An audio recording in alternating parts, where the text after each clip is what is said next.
Seperti apa sih rezeki itu? Kalau gambaran saya, rezeki itu seperti sebuah pohon.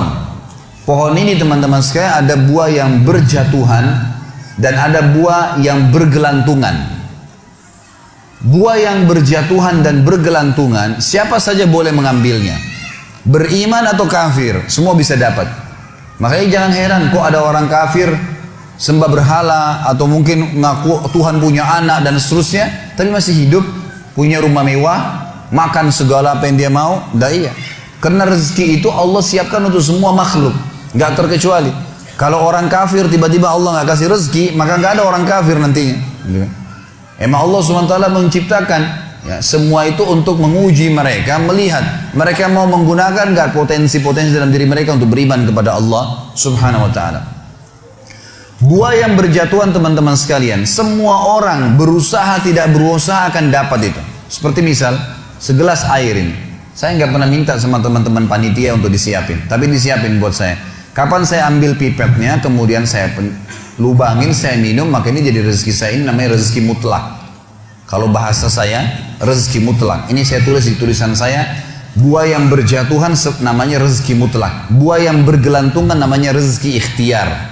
Ini hanya untuk mudah difahamin saja ya. Ini konsep yang saya tulis sendiri sebenarnya untuk memahaminya. Rezeki yang berjatuhan namanya mutlak. Seseorang akan datang padanya. Kita lagi duduk tiba-tiba tetangga antarin makanan. Lagi jalan sama teman tiba-tiba ditraktir, gitu kan? Atau mungkin orang tua kita setengah mati banting tulang, tiba-tiba beliau meninggal lalu kemudian kita dapat warisan. Namanya mutlak. Kalau ini teman-teman sekalian kita mau nggak mau akan datang kepada kita. Dan ini masuk dalam makna hadis Nabi SAW yang berbunyi, tidak ada jiwa meninggal dunia kecuali akan dilengkapkan seluruh rezekinya. Ini maknanya. Karena ada hadis yang berbunyi begitu ya.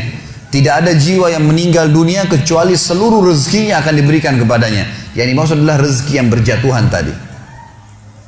Juga ada hadis yang lain kata Nabi SAW, kalau seseorang lari dari rezekinya, seperti dia lari dari kematian, maka rezekinya akan mendatanginya sebagaimana mati mendatanginya. Ini namanya rezeki mutlak. Mau nggak mau datang kepada antum. Jadi kan, pasti datang.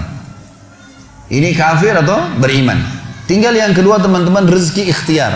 Rezeki yang ada, buah tadi yang ada di atas pohon. Untuk mengambilnya kita butuh tangga. Kita butuh tangga, fasilitasnya. Fasilitas ini teman-teman sekalian, tangga ini adalah ilmu. Adalah ilmu. Ini sesuai mirip dengan perkataan Imam Syafi'i rahimahullah. Siapa yang ingin dunia, dia harus punya ilmunya. Siapa yang ingin akhirat, dia harus punya ilmunya. Siapa yang punya dua-dua, mau dua-dua dunia akhirat, dia juga harus punya ilmunya. Memang ilmu itu tangganya. Jadi siapapun yang punya ilmunya, dia pelajari bisnis tertentu misalnya. Dia pelajari misalnya masalah properti, masalah ya kuliner, masalah ini, masalah itu. Dipelajari sama dia, kemudian dia punya ilmunya, maka dia punya tangga. Dia akan naik ke atas. Dan pada saat dia naik ke atas pohon, dia bisa petik buah sebanyak mungkin, semau dia. Kenapa misalnya restoran-restoran besar dunia seperti KFC, McDonald dan seterusnya, ini bukan karena saya sebutkan namanya karena mau dipromosikan, tidak ada hubungannya. Tapi yang saya maksudkan adalah bagaimana bisa seseorang yang beragama Yahudi kufur kepada Nabi SAW, kufur kepada Allah, Allah pastikan kekafiran mereka, tapi bisa punya cabang sampai jutaan cabang, ribuan, ratusan ribu cabang seluruh dunia, karena dia punya ilmunya, dia pelajari ilmunya. Jadi orang kafir pun bisa dapat tuh, gitu kan? Bisa dapat. Jadi jangan heran teman-teman, kenapa orang kafir bisa punya banyak usaha? Ya dia punya ilmu, kita pelajarin. Makanya Allah berikan standar dalam masalah rezeki. Semua manusia punya dua mata, punya dua kaki, punya dua tangan, waktunya sama 24 jam, potensinya sama, kecuali yang lahir dalam keadaan cacat saja. Kalau enggak sama semua, gitu kan?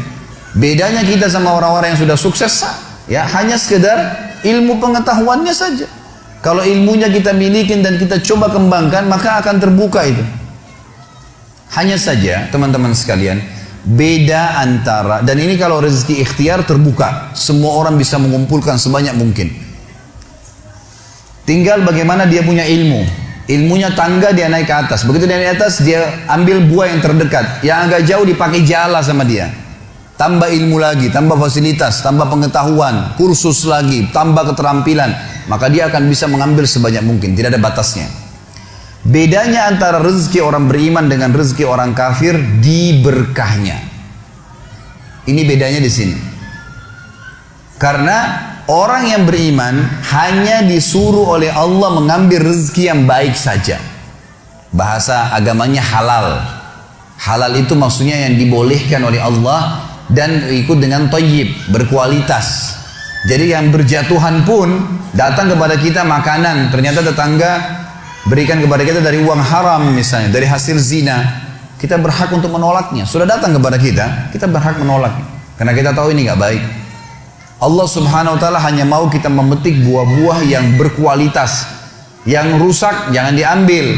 Minimal bonyok aja sedikit ada ulatnya jangan diambil. Kalau orang kafir semuanya diambil. Mau busuk mau enggak semua diambil sama dia. Dia nggak mau tahu halal haram nggak tahu. Ini contoh rasional memahami rezeki, gitu kan?